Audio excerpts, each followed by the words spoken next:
तो भाई लोग खेसारी लाल यादव अभी अभी लाइव आए हुए हैं अपने चुनाव चिन्ह को दिखाते हुए अपने पब्लिक को, जो कि छपरा के जितने भी जानता है उनको दिखाते हुए, जिनको समझ में नहीं आता है खेसारी लाल यादव अपने वोटिंग कैसे करना है, अपने चुनाव चिन्ह को दिखा रहे हैं खेसारी लाल यादव। तो चलिए आप लोग को पहले खेसारी भैया के इस लाइव को देखते हैं।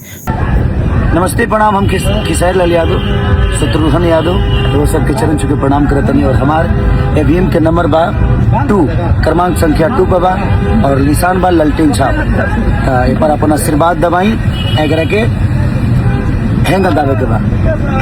बस टी कर दे तो समझ ली कि राउर वोट गिर गई। जब ले टी ना करे तो ओकरा के दाबी जोर से पेश करिए के बार पुश करी जोर से, अपने आप वोट गिर जाए। अपना बेटा खातिर आशीर्वाद के स्वरूप 2 नंबर पर शत्रुघ्न यादव के ऐसे देवे के बाद देखिए 3 बत्ती जल गई, वोट हो गई। Thank you, love you all, thank you. तो भाई लोग खेसारी लाल यादव का अगर फैन है, जिनको नहीं पता है किस पर दबाना है, तो खेसारी लाल यादव जो कि डेमो दिखा चुके हैं। अगर खेसारी लाल यादव को फैन है, अगर वीडियो आप लोगों को पसंद है तो वीडियो को लाइक मारिएगा, चैनल को सब्सक्राइब जरूर करिएगा और ज्यादा से ज्यादा इस वीडियो को शेयर जरूर करिएगा। खेसारी लाल यादव जो कि छपरा से जीत रहे हैं, खेसारी लाल यादव जैसे भीड़ लग रहा है खेसारी लाल यादव के, खेसारी लाल यादव का छपरा से जीत कन्फर्म है। जैसे कि भीड़ लग रहा है उस हिसाब से खेसारी लाल यादव का जो कि छपरा से जीत एकदम निश्चित है। तो अगर खेसारी भैया का फैन है तो वीडियो को शेयर जरूर करिएगा। जो कि खेसारी लाल यादव अभी जस्ट आकर जो कि इस डेमो को दिखा रहे हैं कैसे वोटिंग करना है, कि